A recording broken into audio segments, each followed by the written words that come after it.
ಮಹಾದೇವಿ ಅಮ್ಮ ಶ್ರೀ ಚಕ್ರವಾಸಿನಿ.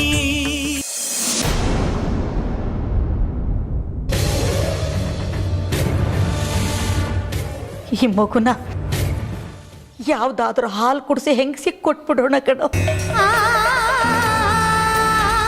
ಈ ವಿರೂಪಾಕ್ಷ ಶಾಸ್ತ್ರಿ ಚಕ್ರಾಪುರಿಯ ಚಕ್ರಾಧಿಪತಿ. ಮಕ್ಕಳಿಲ್ಲದ ಬಾಣಂತಿ ಹೆಂಗಸಿ ಯಾರಾದ್ರೂ ಮುಂದೆ ಬಂದ್ರೆ ನಮ್ಮ ಜಾಜಿ ಮಗುನ ಅವ್ರಿಗೆ ಕೊಟ್ಟು ಬಿಡ್ತೀವಿ. ಮುಂದೆ ಆ ಮಗು ನಮ್ದಲ್ಲ ಅನ್ನೋ ಥರ ಇದ್ದು ಬಿಡ್ತೀವಿ. ದಯವಿಟ್ಟು ಒಂದು ಪಂಚಾಯತ್ಗೆ ಸೇರಿಸಿ. ನಾಳೆ ಪಂಚಾಯತ್ನಲ್ಲಿ ಆ ಮಗುನ ನಿಂಗೆ ನಾನೇ ಕೊಡಿಸ್ತೀನಿ, ಸರಿನಾ?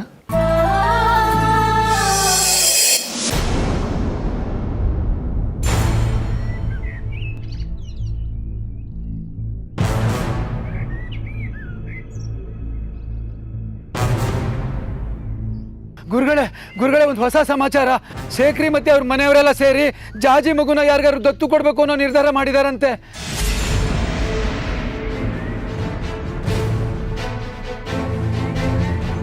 ಅದಕ್ಕೋಸ್ಕರ ಪಂಚಾಯತಿನೂ ಸೇರಿಸ್ತಿದಾರಂತೆ.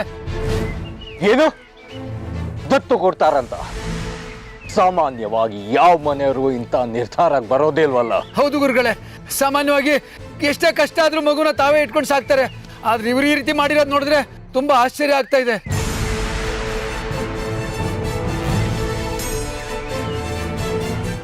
ಇದರಲ್ಲಿ ಆಶ್ಚರ್ಯ ಪಡುವಂಥದ್ದು ಏನಿಲ್ಲ ಮಣಿಕಂಠ.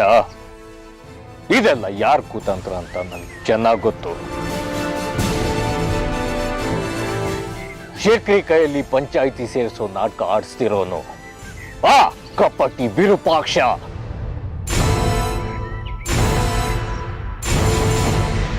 ಶೇಖರಿ ಮತ್ತು ರಾಜಲಕ್ಷ್ಮಿ ಅವರ ತಲೆ ಕೆಡಿಸಿ ಪಂಚಾಯಿತಿ ಕರೆಸಿ ಆ ಮಗುನ ತಾನೇ ದತ್ತು ತಗೋತೀನಿ ಅಂತ ನಾಟಕ ಆಡಿ ಶ್ರೀಚಕ್ರ ಸ್ವರೂಪಿ ಮಗುನ ಲಪ್ಟಾಯಿಸೋ ತಂತ್ರ ಒಂದು. ಹಾಗೇನಾದ್ರೂ ವಿರೂಪಾಕ್ಷ ಶಾಸ್ತ್ರಿಗಳ ಕೈಲಿ ಆ ಮಗು ಹೋಗ್ಬಿಟ್ರೆ ಖಂಡಿತ ಅವರು ನಮ್ಗೆ ಅದ್ರಲ್ಲಿ ಪಾಲ್ ಕೊಡಲ್ಲ. ಇಷ್ಟು ದಿನ ನೀವು ಮಾಡಿದ ಪ್ರಯತ್ನ ಎಲ್ಲ ವ್ಯರ್ಥ ಆಗ್ಬಿಡುತ್ತೆ. ನಮ್ಮ ಕೈಗೆ ಚಿಪ್ ಕೊಟ್ಬಿಡ್ತಾರೆ ಅಷ್ಟೇ ಅವರು. ಖಂಡಿತ ಹಾಗಾಗೋದಿಲ್ಲ ಮಣಿಕಂಠ.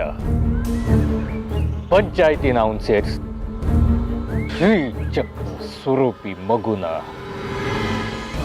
ನಾನ್ ಪಡ್ಕೋತೀನಿ. ಮಣಿಕಂಠ, ಸೂರ್ಯಾಂಶಗೂ ಹೋಗಿ ಹೇಳು, ಗುರುಗಳಿಗೆ ನಿಮ್ಮಕ್ಕ ಸಮುದ್ಯ ತಾನ ನೋಡ್ಬೇಕು ಅನ್ಸ್ತಾ ಇದೆ, ಕರ್ಕೊಂಡ್ ಬಾ ಅಂತ. ಅಲ್ಲ ಗುರುಗಳೇ, ನೀವು ತಾಲಿ ಕಟ್ಟಿದ ಕೂಡಲೇ ನಿಮ್ಮನ್ನೇ ಧಿಕ್ಕರಿಸೋದಂತ ಹೆಣ್ಣೋಳು ಅಂಥದ್ರಲ್ಲಿ ಮಾಡು ಮಣಿಕಂಠ. ಸೂರ್ಯಾಂಶುಗೆ ಅವನ ಅಕ್ಕನ್ನ ಇಲ್ಲಿ ಕರ್ಕೊಂಡ್ ಬಾ ಅಂತ ಹೇಳು. ನಾಳೆಯಿಂದ ನವರಾತ್ರಿ. ಈ ವಿಜಯದಶಮಿ ಒಳಗೆ ನಮಗೆ ಜಯ ಸಿಗಲೇಬೇಕು.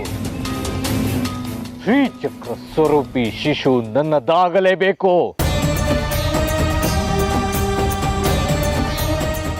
ಹೋಡು ಮಣಿಕಂಠ.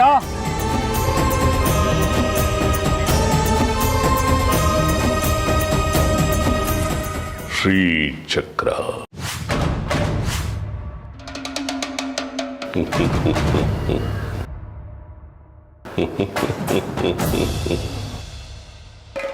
ಇದೇನು ಶಾಸ್ತ್ರಿಗಳೇ, ಇಷ್ಟೊಂದು ಖುಷಿಯಾಗಿದ್ದೀರಿ? ಏನು ಸಮಾಚಾರ? ಇದೇನು ಹೀಗೆ ಕೇಳ್ತಾ ಇದ್ದೀರಿ ದೇಶಿಕರೇ? ನಾಳೆಯಿಂದ ಶರನ್ ನವರಾತ್ರಿ, ಅದಕ್ಕೆ ಈ ಸಂತೋಷ. ನವರಾತ್ರಿ ಅದು ಈ ವರ್ಷವೂ ಬಂದಿದೆ, ಹಿಂದಿನ ವರ್ಷವೂ ಬಂದಿತ್ತು, ಅದರ ಹಿಂದಿನ ವರ್ಷವೂ ಬಂದಿತ್ತು. ಆದರೆ ಇಷ್ಟೊಂದು ಸಂಭ್ರಮ ಇರಲಿಲ್ವಲ್ಲ? ಏನೇ ಆದರೂ ನೀವು ನನ್ನನ್ನು ಅನುಮಾನದ ದೃಷ್ಟಿಯಲ್ಲಿ ನೋಡೋದನ್ನ ಬಿಡೋದೇ ಇಲ್ಲ. ಅನುಮಾನ ಅಲ್ಲ ಶಾಸ್ತ್ರಿಗಳೇ, ಕುತೂಹಲ ಅಷ್ಟೇ. ಕಾರಣ ಏನಂತ ಗೊತ್ತಾದರೆ ನಿಮ್ಮ ಸಂತೋಷ ಸಂಭ್ರಮದಲ್ಲಿ ನಾನೂ ಭಾಗಿಯಾಗ್ಬೋದಲ್ಲ ಅನ್ನೋ ಒಂದು ದುರಾಸೆ. ಹಾ, ಬಹಳ ಚೆನ್ನಾಗಿ ಮಾತಾಡೋದನ್ನು ಕಲ್ತಿದ್ದೀರಿ ದೇಶಿಕರೇ. ನಾಳೆಯಿಂದ ನವರಾತ್ರಿ ಪ್ರಾರಂಭ ಅಲ್ವಾ, ಅದ್ರ ಬಗ್ಗೆನೇ ಯೋಚನೆ ಮಾಡ್ತಾ ಇದ್ದೆ. ಈಗಾಗಲೇ ಜಗ್ಗಿ ಪಂಚಾಕ್ಷರಿಗೆ ಹೇಳಿ ಕಳಿಸಿದ್ದೀನಿ ಎಲ್ಲ ಸಿದ್ಧತೆಗಳನ್ನು ಮಾಡೋದಕ್ಕೋಸ್ಕರ. ನಾಳೆ ನಾನೇ ಖುದ್ದಾಗಿ ಹೋಗಿ ಅಮ್ಮನವರ ಕೈಂಕರ್ಯವನ್ನ ನೆರವೇರಿಸ್ತೀನಿ. ನಾನೇ ಖುದ್ದಾಗಿ ಪೂಜೆ ಮಾಡ್ತೀನಿ. ಬಹಳ ದಿವಸಗಳ ನಂತರ ಹೋಗ್ತಾ ಇದ್ದೀನಲ್ಲ, ಅದಕ್ಕೆ ಈ ಸಂತೋಷ ಸಂಭ್ರಮ. ನಾನು ಅದನ್ನೇ ಕೇಳಬೇಕು ಅಂತಿದ್ದೆ ಶಾಸ್ತ್ರಿಗಳೇ. ನೀವು ಅಮ್ಮನವ್ರ ದೇವಸ್ಥಾನದಲ್ಲಿ ದೀಪ ಬೆಳಗಿ ಅದೇ ಅವರಾಯನ ಕಾಲವಾಗೋಯ್ತು. ಇದೇನಿದು ಇದ್ದಕ್ಕಿದ್ದ ಹಾಗೆ ಈ ಬದಲಾವಣೆ? ಕಾಲಾಯ ತಸ್ಮೈ ನಮಃ. ಶಾಸ್ತ್ರಿಗಳೇ, ನಾನೊಂದು ಮಾತು ಕೇಳ್ತೀನಿ, ತಪ್ಪು ತಿಳಿಬಾರದು. ಆಹಾ, ಏನು ಬೇಕಾದರೂ ಕೇಳಿ ದೇಶಿಕರೇ. ನೀವು ನನ್ನನ್ನು ಪ್ರಶ್ನೆ ಮಾಡೋದಕ್ಕೆ ಸರ್ವತಂತ್ರ ಸ್ವತಂತ್ರರು. ದೇವಿಕಾಗೆ ಬಂಗಾರಿ ಜಾಜಿ ಮಗುನ ಕೊಡಿಸ್ತೀನಿ ಅಂತಂದ್ರಂತೆ.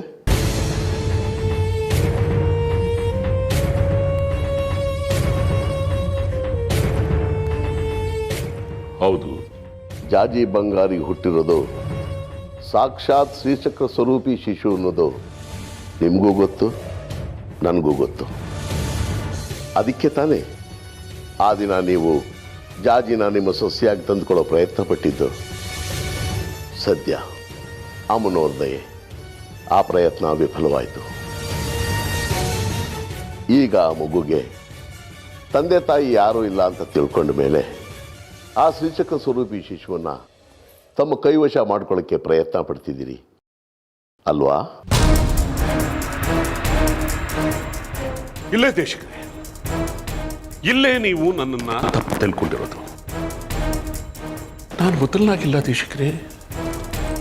ಬಿಡಿ, ನಾನು ಏನೇ ಹೇಳಿದ್ರು ಕೂಡ ನೀವು ನನ್ನನ್ನ ನಂಬೋದಿಲ್ಲ. ತಾಯಿ ಇಲ್ಲದ ಮಗು ಮೇಲೆ ದೇವಿಕಾಗೆ ಮನಸ್ಸಾಯಿತು.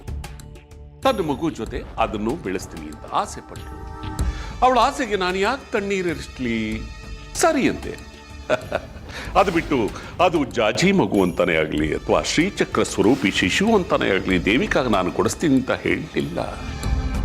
ಅಲ್ಲ, ಅವಳಿಗಿಂತ ಯೋಗ್ಯವಂತರು ಯಾರಾದರೂ ಮುಂದೆ ಬಂದು ಆ ಮಗು ನನಗೆ ಕೊಡಿ ಅಂತ ಹೇಳಿದ್ರೆ ನಂದೇನೂ ಅಭ್ಯಂತರ ಇಲ್ಲ, ಸಂತೋಷನೇ. ನಿಜ ಹೇಳ್ತೀನಿ ದೇಶಿಕರೇ, ದೇಶಾಂತರ ಹೋಗಬೇಕು ಅನ್ಕೊಂಡಾದಾಗ್ಲಿಂದ ಯಾಕೋ ಯಾವುದ್ರ ಮೇಲೂ ನನಗೆ ಆಸಕ್ತಿನೇ ಇಲ್ಲ. ಶ್ರೀಚಕ್ರ ಅದು ಇದು ನೆಮ್ಮದಿಯಾಗಿ ಆ ಅಮ್ಮನವ್ರು ಸೇವ್ ಮಾಡ್ಕೊಂಡಿದ್ಬಿಡೋಣ ಅನ್ಕೊಂಡಿದ್ದೀನಿ. ನೀವೇ ನೋಡ್ತಾ ಇದ್ರಲ್ಲ, ನನಗೂ ವಯಸ್ಸಾಯ್ತು. ಈ ನಶ್ವರ ಬದುಕಿನ ಆಸೆಗೆ ಬಿದ್ದು ಏನ್ ಸಾಧನೆ ಮಾಡಬೇಕಾಗಿದೆ? ಮುಕ್ತಿ ಒಂದೇ ದಾರಿ.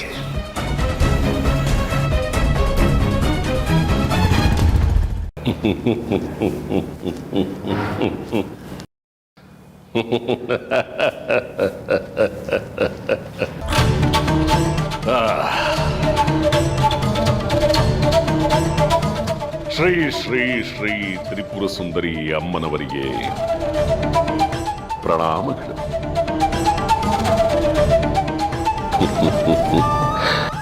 ಆಶ್ಚರ್ಯ ಆಗ್ತಾ ಇದೆಯಾ? ಇದೇನಿದು ಉಷಕ್ಕಾಲದಲ್ಲೇ ಎದ್ದು ಈ ವಿರೂಪಾಕ್ಷ ಶಾಸ್ತ್ರಿ ನನ್ನ ಮುಂದೆ ನಿಂತಿದ್ದಾನಲ್ಲ ಅಂತ.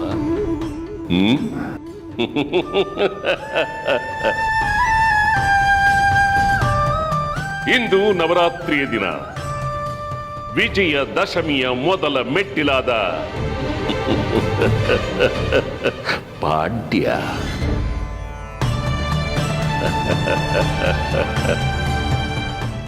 ತಮಗೆ ಯೋಗ ನಿದ್ರಾ ದುರ್ಗಾ ಪೂಜಾ ದಿನ. ಅದಕ್ಕೆ ಉಷಕ್ಕಾಲದಲ್ಲೇ ಎದ್ದು ಮಡಿಯುಟ್ಟು ನಾನು ನಿಮ್ಮ ಮುಂದೆ ಬಂದು ನಿಂತಿದ್ದೇನೆ.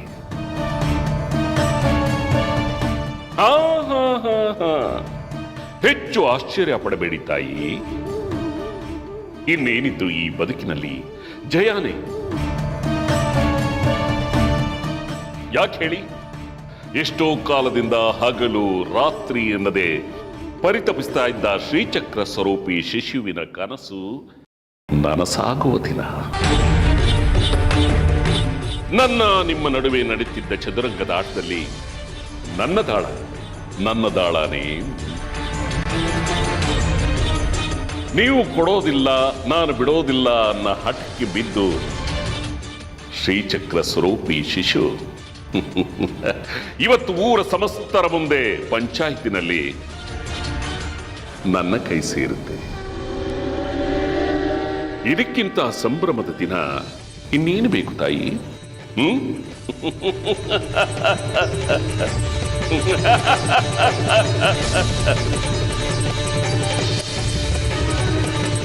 ಶ್ರೀಚಕ್ರ ಒಮ್ಮೆ ನನ್ನ ಕೈ ಸೇರಿ ನಾನೇ ಚಕ್ರಾಧಿಪತಿ. ನಿಮಗೆ ಸಲ್ಲತಕ್ಕಂತಹ ಸೇವೆಗಳೆಲ್ಲ ಇನ್ನು ಮುಂದೆ ನನಗೇ ಸಲ್ಲೋದು.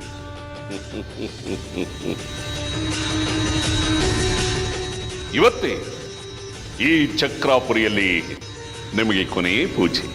ಅದಕ್ಕೆ ನಾನೇ ಖುದ್ದಾಗಿ ಈ ವಿರೂಪಾಕ್ಷ ಶಾಸ್ತ್ರಿ ಖುದ್ದಾಗಿ ಬಂದಿದ್ದೇನೆ. ಅನುಭವಿಸಿ. ಈ ಅಖಂಡ ಭಕ್ತನಿಂದಲೇ ನಿಮ್ಮ ಕೊನೆಯ ಸೇವೆ ಕೊನೆಯದಾಗಲಿ. ತಗೊಳ್ಳಿ, ಅನುಭವಿಸಿ. ಅಮ್ಮನವರೇ.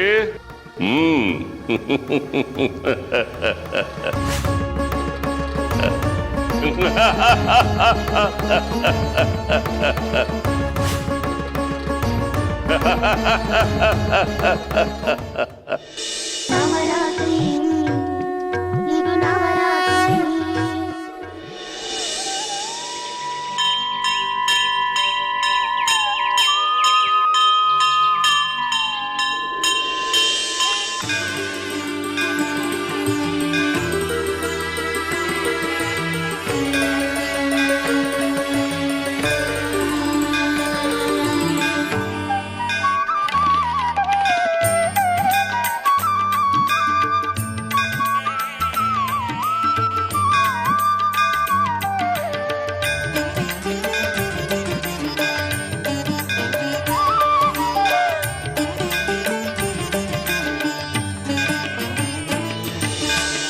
ಭಕುತರ ಹೃದಯವೇ ಮಾತೆಗೆ ಆಲಯ, ಮಾತೆಯ ಸಿರಿಮಡಿಲು ಮಮತೆಯ ನಿಲಯ. ಶ್ರೀಮಾತೆ ತರುವಂಥ ಕಾರುಣ್ಯಕ್ಕೆಲ್ಲ, ಶ್ರೀಮಾತೆ ತರುವಂಥ ಕಾರುಣ್ಯಕ್ಕೆಲ್ಲ ಜಗದ ಐಸಿರಿಯು ಸರಿಸಾಟಿಯಲ್ಲ. ಭಕುತರ ಹೃದಯವೇ ಮಾತೆಗೆ ಆಲಯ. ಕೌಸಲ್ಯ ಸುಪ್ರಜಾ ರಾಮ ಪೂರ್ವ ಸಂಧ್ಯಾ ಪ್ರವರ್ತತೆ. ಉತ್ತಿಷ್ಟ ನರಶಾರ್ದೂಲ ಕರ್ತವ್ಯಂ ದೈವಮಾನ್ಯ. ಲೋ, ಇದೇನ ಇದು? ಬೆಳಬೆಳಗ್ಗೆ ನಮ್ಮ ಮಗುನ ಎತ್ಕೊಂಡು ಆಡಿಸ್ತಾ ಕೂತಿದ್ಯಲ್ಲ. ಇವತ್ತಿಂದ ನವರಾತ್ರಿ ಆರಂಭ. ಹೋಗಿ ಮಡಿ ಉಟ್ಕೊಂಡ್ ಬಾ. ನಮಗೆ ಯಾವ ನವರಾತ್ರಿ ಅಮ್ಮ? ಮಗಳು ನಮ್ಮನ್ನೆಲ್ಲ ಬಿಟ್ಟು ಅಮ್ಮನವ್ರ ಪಾದ ಸೇರ್ಕೊಂಡ್ಬಿಟ್ಲು.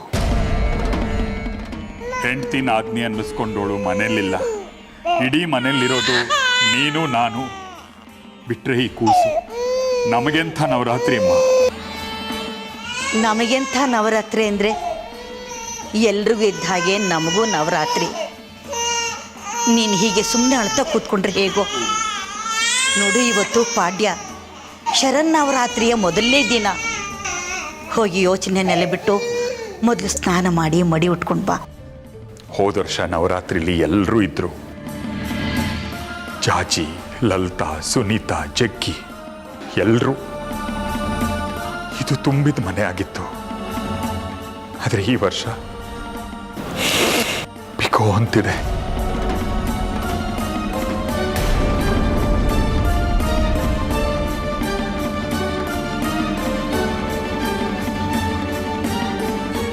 ಒಂದೊಂದು ದಿವಸ ಒಬ್ಬೊಬ್ಬ ಮುತ್ತೈದೆನ್ ಕರೆದು ಜಾಜಿ ಬಾಗ್ನ ಕೊಟ್ಟಿದ್ಲು. ಈ ವರ್ಷ ಅವಳೇ ಇಲ್ಲ. ಎಲ್ಲ ಕಾಲ ಕಣೋ. ಅವಳ ಆಯಸ್ಸು ಅಷ್ಟೇ ಅಂತಿದ್ದಾಗ ನಾವಾದ್ರೆ ಏನು ಮಾಡೋಕ್ಕಾಗತ್ತೇಳು? ಪಾಲಿಗೆ ಬಂದಿದ್ದನ್ನ ಅಮ್ಮನವ್ರ ಆಶೀರ್ವಾದ ಅಂತ ಸ್ವೀಕರಿಸಲೇಬೇಕು. ಬದುಕೇ ಕಹಿ ಆಗ್ಬಿಟ್ರೆ ಹೇಗಮ್ಮ ಸ್ವೀಕರಿಸೋದು? ಮನಸ್ಸಿನಲ್ಲಿ ಇನ್ನೂ ಸಾವಿನ ಸೂತಕ ಕಳೆದಿಲ್ಲ. ಆಗ್ಲೇ ನವರಾತ್ರಿ. ಸಾವಿನ ಮನೇಲಿ ನವರಾತ್ರಿ ಸಂಭ್ರಮ ಮಾಡಬಾರ್ದು. ಹಾಗಂತ ಅಮ್ಮನವ್ರನ್ನ ಕಡೆಗಣಿಸಕ್ಕಾಗತ್ತಾ? ಅಮ್ಮನವ್ರಿಗೊಂದು ಹೂವಿಟ್ಟು ಅಲಂಕಾರ ಮಾಡೋದು ನಮ್ಮ ಧರ್ಮ. ಹೋಗು, ಸ್ನಾನ ಮಾಡಿ ಮಡಿ ಉಟ್ಕೊಂಡು ಬಾ.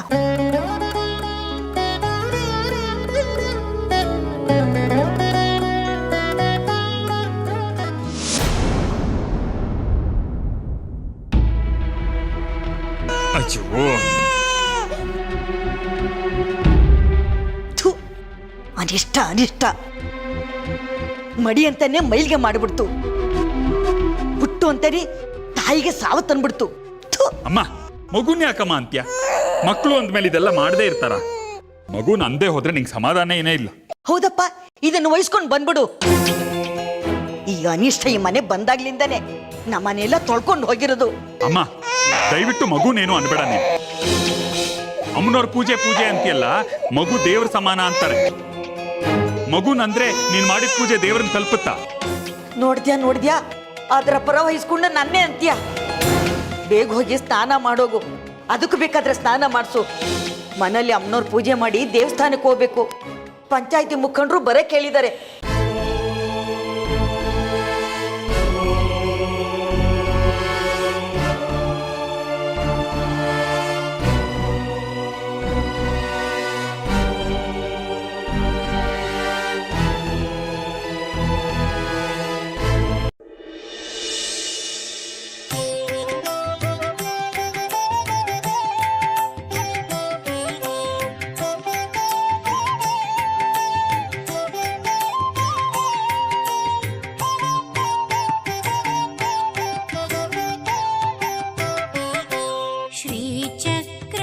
श्रीचक्रप्रियवासिनी भगवती श्रीराजराजेश्वरी श्रीचक्रप्रियवासिनी भगवती श्रीराजराजेश्वरी भक्तानां अभयप्रदा वरनिधि आनन्द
సరి సరి మా ప ని ప ని ప ని ప ని మ ప